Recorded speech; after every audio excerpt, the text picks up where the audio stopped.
우리 어제 욥기 29장을 통해서 우리 과거의 욥의 형통했던 삶을 우리는 다시 한번 보았습니다. 그런데 오늘은 욥의 그 과거의 형통했던 삶이 아니라 바로 오늘의 현실에 대해서 이야기하고 있습니다. 오늘 욥의 현실은 과거의 영광이 아니라 조롱과 멸시를 통해서 다시 한번 너무나 힘들고 어렵고 비참한 그의 현재의 모습을 보여주고 있습니다. 사람들은 대부분 내일은 오늘보다 더 좋기를 기대하는 것 같은데요.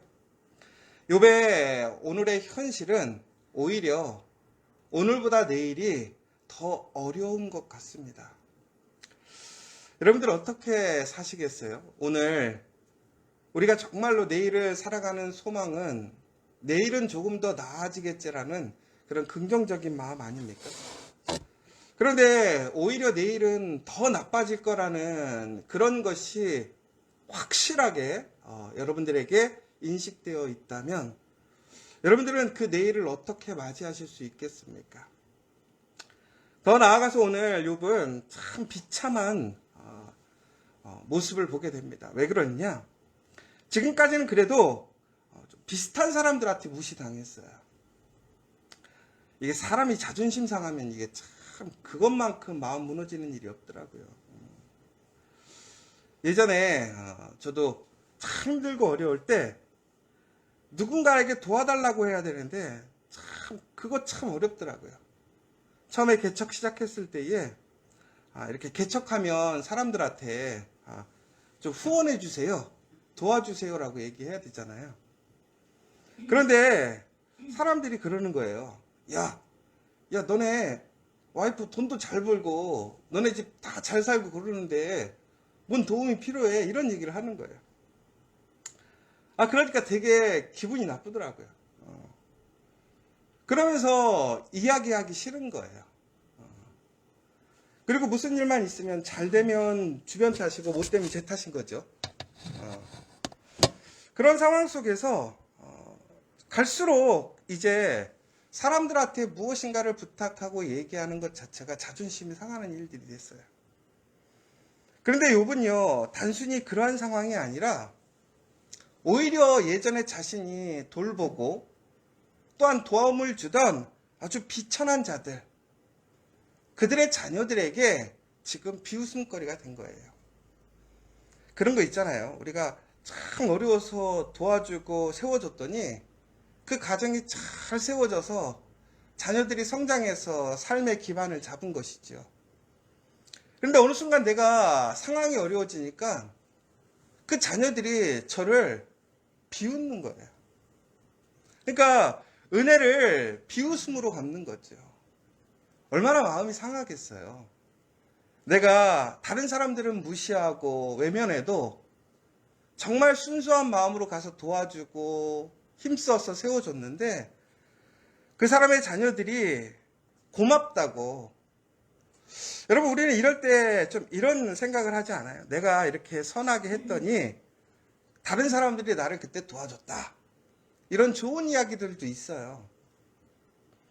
근데 현실은요, 이런 좋은 이야기보다는 오히려 외면하고 돌아서는 일들이 더 많은 것 같아요. 잘 되는 사람들에게는 오히려 더 많은 사람들이 도와주려고 하고 또한 함께 하려고 합니다. 그러나 잘못되는 사람, 어려운 사람에게는 오히려 더 많은 사람들이 떠나가고 함께 하지 않으려고 해요. 그런데 이것은 흔히 얘기해서 잘 나가는 사람, 힘 있는 사람만 그런 것은 아닌 것 같아요. 우리가 세상적으로 얘기하는 가난하고 소외되고 비천하고 정말 살기 힘들어하는 사람들마저도 잘 되는 사람을 좋아하지 못 되는 사람 좋아하지 않는 것 같아요.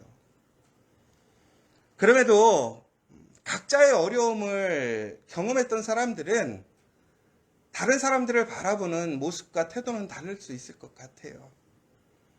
그러나 아마 오늘 이런 비참한 삶을 살았던 자녀들은 그러한 삶을 살았지 않았기 때문에 실질적으로 그러한 마음이 느껴지지 않았을 수도 있을 것 같아요.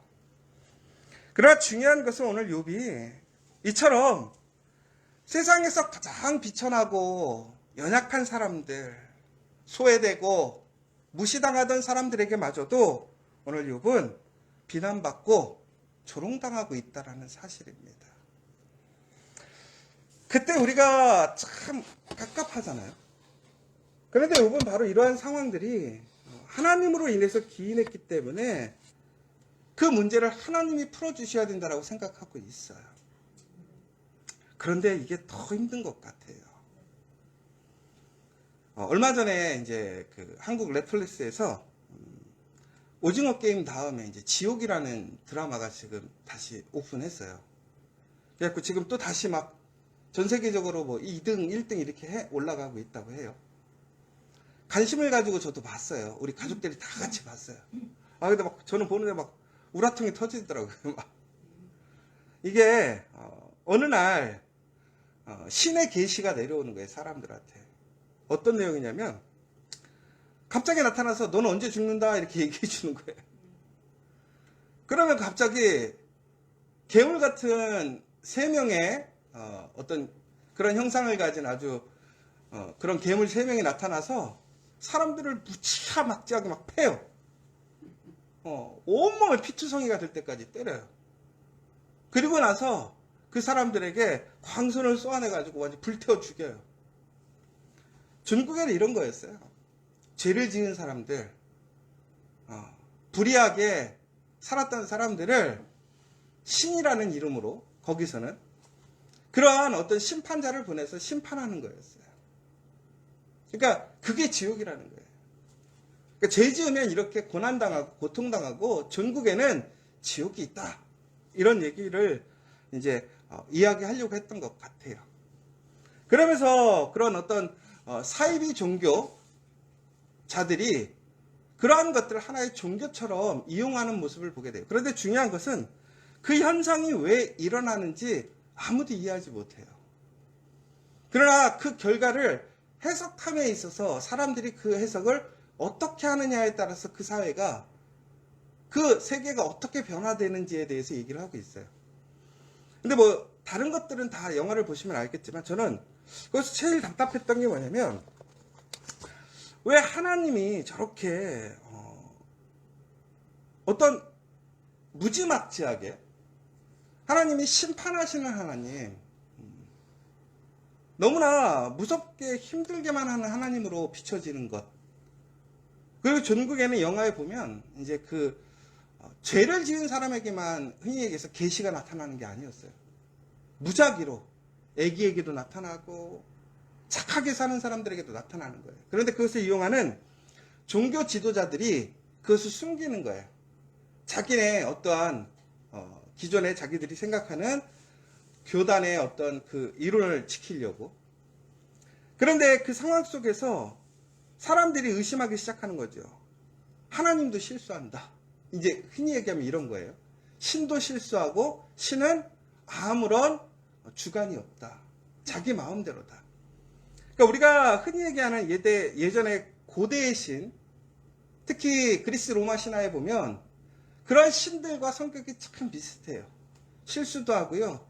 변덕스럽고요. 자기 뜻대로 하는 이방의 신들과 같은 것이죠. 그래서 참 안타까운 것은 그것이 하나님의 모습이 아니거든요. 그런데 저는 그 영화를 보면서 사람들은 분명히 또 저거 보면서 하나님 또 욕할 텐데 이 생각이 드니까 영화를 보는데 계속 불편하더라고요, 마음이. 그런데 그 영화 속에서 가장 큰 문제가 됐던 것은 뭐냐면 바로 이런 원칙 없음이었어요. 원칙 없음. 아니 어떻게 선한 사람이 그런 고난을 당하고 죄인의 누명을 쓰고 사람들에게 그런 억울함을 당하고 더 나아가서는 그런 비참한 삶을 마감하게 되느냐. 오늘 욥의 모습도 보면 마찬가지예요.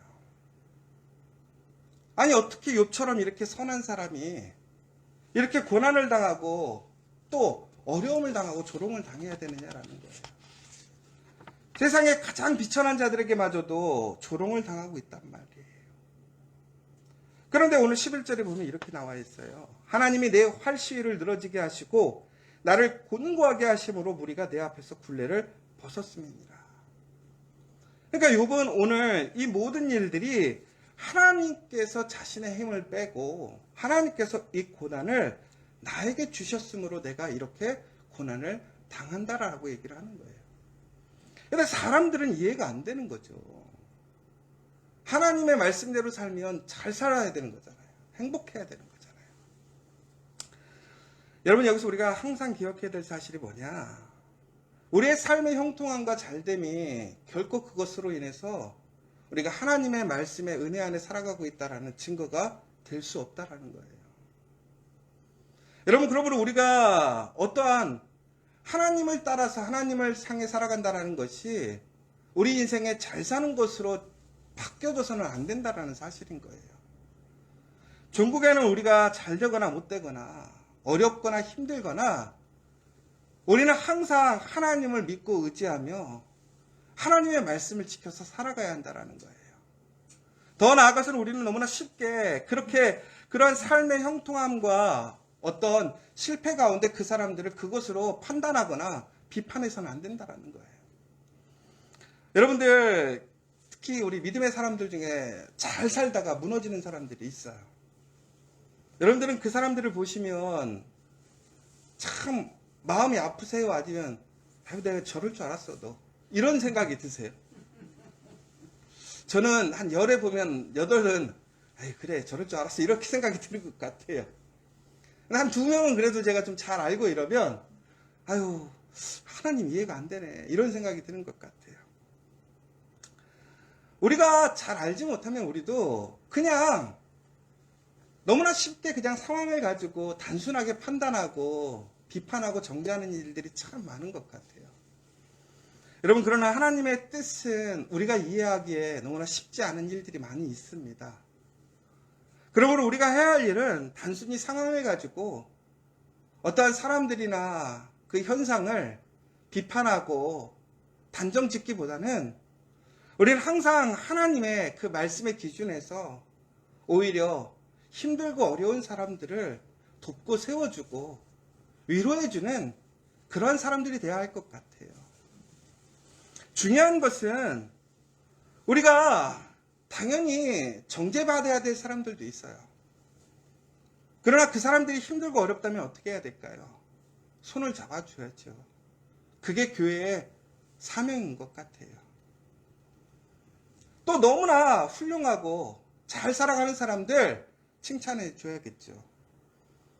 그러나 또한 하나님의 말씀의 길을 걷고 있지 않다면 또한 분명하게 그것이 잘못이라고 또한 우리는 이야기할 수 있어야 될 것 같아요.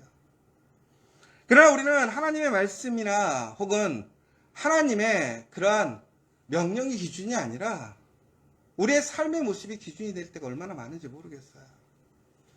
여러분, 우리의 관계 속에서 우리의 삶 속에서 참 우리는 이해되지 않는 일들이 있고 억울한 때가 있어요. 답답할 때가 있어요. 그러나 그 모든 것들을 그곳에서 이해하려면 이해되지 않고 오히려 더 큰 실망감과 분쟁이 일어날 때도 있어요. 우리가 해야 할 일은 무엇이냐? 바로 그 상황에서 우리는 사람이 아닌 하나님을 통해서 그 뜻을 찾아야 돼요. 그리고 끝까지 하나님을 신뢰할 수 있어야 한다는 거예요. 오늘 우리에게는 내가 도저히 이해할 수 없는 일들이 벌어질 수도 있어요. 그것은 잘 될 수도 있는 것이고 못 될 수도 있는 거예요. 여러분, 잘 될 때에도 우리는 그것에 의해서 교만하거나 혹은 그것을 너무 날 받은 은혜로서 스스로 기쁨으로만 멈추는 것이 아니라 하나님의 뜻이 무엇인지를 잘 분별해야 돼요. 더 나아가서 어려움 속에서도 분명히 하나님의 뜻이라면 그것은 선한 반전이 있다는 사실을 기억하셔야 돼요. 그러므로 오늘 우리는 어떠한 순간에도 그 모든 것을 하나님이 주관하심을 믿으면서 다시 한번 오늘의 내 삶의 모습, 그 환경의 반응이 아니라 전적으로 하나님을 바라보며 하나님을 신뢰하고 내가 스스로 낙심하거나 절망하거나 억울해하는 것이 아니라 그럼에도 불구하고 하나님을 믿고 하나님 앞에서 온전한 믿음의 사람으로 그 선함을 지켜갈 수 있는 우리 정말 진정한 그리스도인, 믿음의 사람들 되시기를 간절히 소망합니다.